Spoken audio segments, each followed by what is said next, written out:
So the townspeople is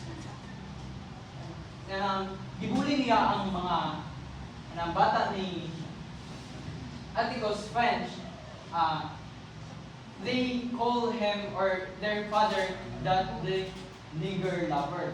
So that's why the children of Atticus, Jim and Scout Finch, are insulted by bullying from townspeople. So now, next for the climax. The story reaches its most intense moment during Tom Robinson's trial, where Atticus presents strong evidence proving Tom's innocence. Despite this, the jury still finds Tom guilty solely because of racial bias. This devastating verdict reveals the deep-rooted injustice in Maycomb and marks a turning point for Scout and Jem as they witness how unfair the world can be. So even that after proving Thomas Robinson is innocent, so the jury still decide that Tom Robinson is guilty of raping Mayila Ewell. So according to Mayila Ewell, he stated that she was beaten by all over her right side of her face. That's why, as we think that maybe the attacker is a left-handed. So that's why Atticus Finch come to an idea that challenging Bob Ewell to write his name. So Bob Ewell natandog iyang ego na para magsulat kay ginan man siya sa ni Atticus Finch na basin kuno dili siya kamaluo sulat siya pangalan. So Bob Ewell confidently write his name on left hand.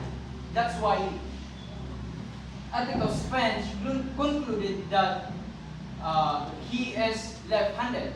On the other hand, Tom Robinson, Atticus Finch asked Tom Robinson to catch a glass.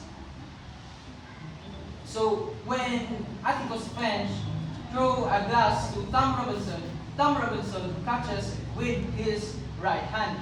So proving that Tom Robinson is a right-hand person.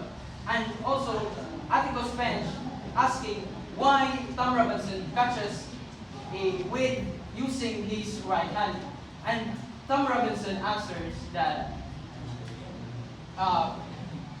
sugod pa daw siyang pagkabata, ang iyang kamot daw nga, ang left hand niya kay crippled na siya, so dili na malihok mo singkaw na bitaw iyang kamot. So ang iyang kusog ra kay ang iyang right hand.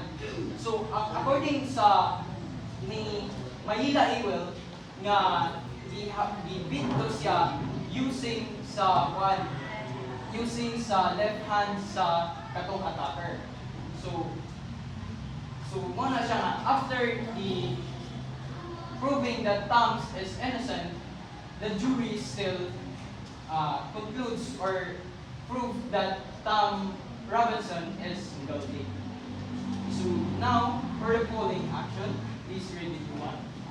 After the trial, tragedy continues when Tom Robinson attempts to escape prison and is shot dead, leaving Jem heartbroken and confused by the cruelty of society. At the same time, Bob Ewell, humiliated by the trial, seeks revenge and begins harassing the Finch family. The tension grows as his anger becomes more dangerous, setting the stage for the final conflict. So, this part of the story, when Tom Robinson, kanang naguna-una bitaw siya nga, wala na siya pag-asa kay ang mga jury i-conclude na nga si Tom Robinson or siya kay kanang guilty na sa katong raping Mayila Ewell. So, he escaped prison but she shot dead, leaving Jim heartbroken and confused by the cruelty of the society. At the same time, Bob Ewell humiliated by the trial. So, katong pag naulawan siya itong kwan kay abi ni Bob Ewell nga nagpasulat-sulat lang si Atticus Finch kay unsa ko ni correct itong pagpasulat-sulat niya kay para rin ito nga ma-conclude nga left-handed si Bob Ewell. So, iyang nagsik si revenge by harassing the Finch family. So, now for the resolution, please read it one. The story concludes with Bob Ewell attacks Jem and Scout one dark night, only for Boo Radley to emerge from his hole and save them, killing Bob in order to protect the children. Scout finally meets Boo and realizes that he is not a monster but a gentle, misunderstood man, proving Atticus' lesson that we must stand in someone else's shoes to truly understand them. As Scout returns home, she carries a deeper understanding of the world's mixture of kindness and cruelty, just like the innocence symbolized by the mockingbird.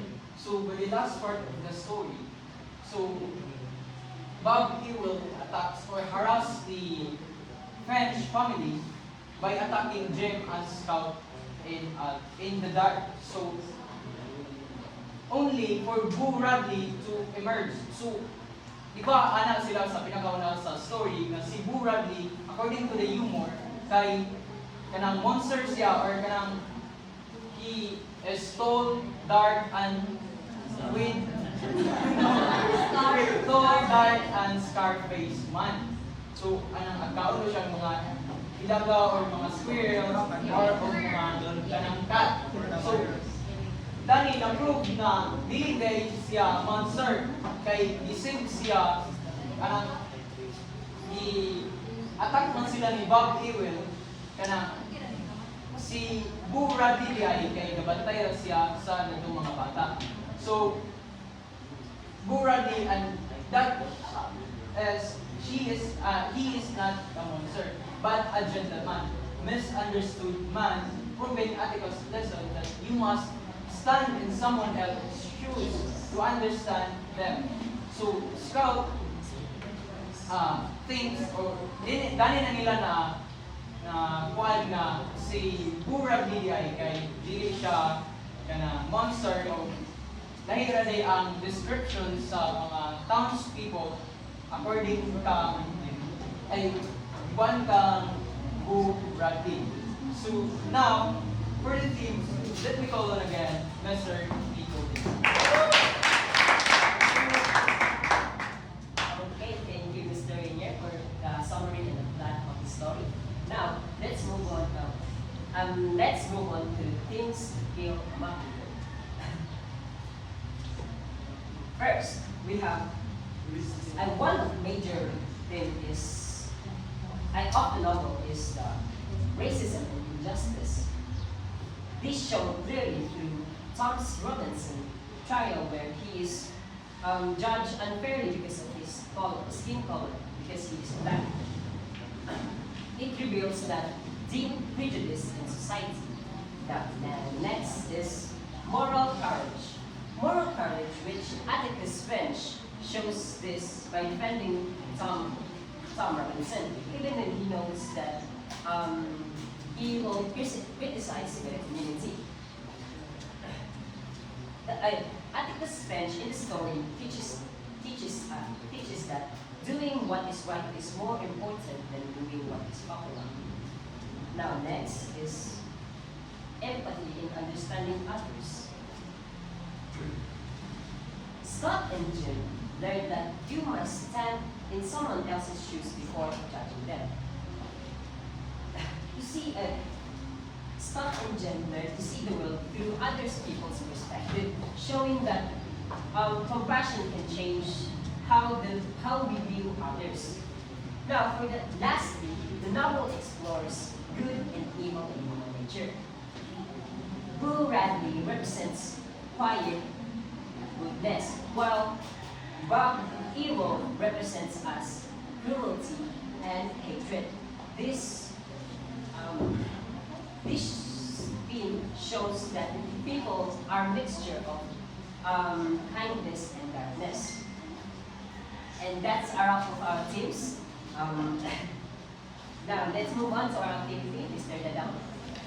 Alright. Now that you already understand our discussion, and now let's proceed. And now let's test your knowledge by playing a mystery pool.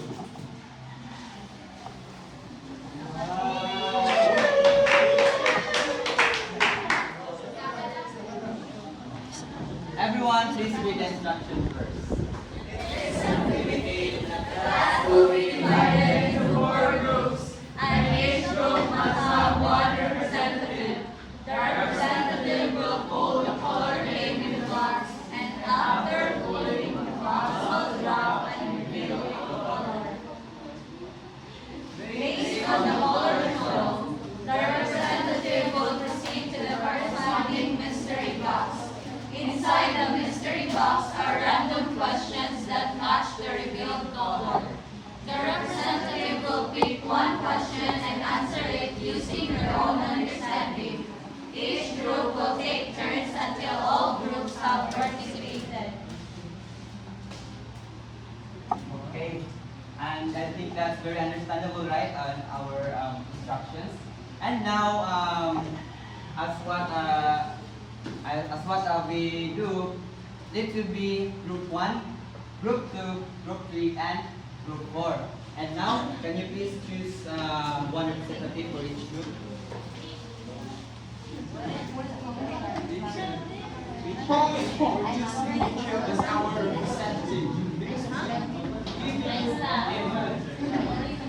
Okay, done? If not, I will choose someone to be representative. Okay, in group 1, Miss Glyza, can you use representative? Can you please come to us? And full.